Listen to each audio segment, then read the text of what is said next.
Super league കേരളയിലെ ആദ്യ home മാച്ചിൽ Thrissur magic എഫ്സിയോട് സമനില വഴങ്ങി കണ്ണൂർ വാരിയേഴ്സ് എഫ്സി. 15 വർഷത്തിന് ശേഷം കണ്ണൂർ ജവഹർ സ്റ്റേഡിയത്തിൽ നടന്ന പ്രൊഫഷണൽ മത്സരം ആവേശമാക്കുകയായിരുന്നു കാണികൾ.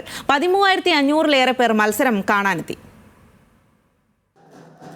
15 10,000 കൊല്ലം കഴിഞ്ഞാലും കെടാതെ കാക്കുന്ന ഫുട്ബോൾ ആവേശമാണ് ഇവിടെയെന്ന് കണ്ണൂർ വിളിച്ചു പറഞ്ഞു. ജവഹർ സ്റ്റേഡിയത്തിലെ ഗാലറികൾക്ക് ചുവപ്പിന്റെ ചന്തം ചാർത്തി ആർത്ത് വിളിച്ച് റെഡ് മറൈനേഴ്സ്. കിക്ക് ഓഫ് മുതൽ അധിക സമയമായ 7 മിനിറ്റ് വരെയും ആവേശത്തിലാറാടി സ്റ്റേഡിയം. സംഘാടകരുടെ അടക്കം പ്രതീക്ഷകൾ തെറ്റിച്ചാണ് പ്രായഭേദമില്ലാതെ ഫുട്ബോൾ പ്രേമികൾ ഒഴുകിയെത്തിയത്.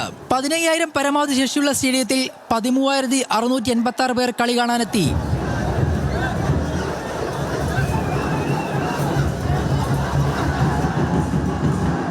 സ്വന്തം മണ്ണിൽ ഗാലറി കണ്ണൂർ വാരിയേഴ്സിനൊപ്പം. എങ്കിലും ആദ്യ പകുതി ഗോൾ രഹിത സമനിലയിൽ. രണ്ടാം പകുതിയിൽ തൃശൂരും കണ്ണൂരും ജയിക്കാനുറച്ചിറങ്ങി. 57-ാം മിനിറ്റിൽ വലകുലുക്കി വാരിയേഴ്സിന്റെ മുഹമ്മദ് സിനാൻ. ഇടയ്ക്ക് തൃശൂരും വലകുലുക്കിയെങ്കിലും ഓഫ് സൈഡിൽ കുടുങ്ങി. റഫറി അനുവദിച്ച 7 മിനിറ്റ് അധിക സമയം പൊരുതി കണ്ണൂർ ജയം ഉറപ്പിച്ച സമയം. അവസാന നിമിഷം പക്ഷേ വിജയാരവ് മുഴക്കിയ വാരിയേഴ്സ് ആരാധകരെ നിശബ്ദരാക്കി സമനില പിടിച്ചത് തൃശൂരിന്റെ ബിബിൻ അജയ്. മത്സരം സമനിലയിലെങ്കിലും കാണികൾ മടങ്ങിയത് ഒരു പ്രൊഫഷണൽ മത്സരം സ്വന്തം നാട്ടിൽ കണ്ട സന്തോഷത്തോടെ. ന്യൂസ് മലയാളം, കണ്ണൂർ.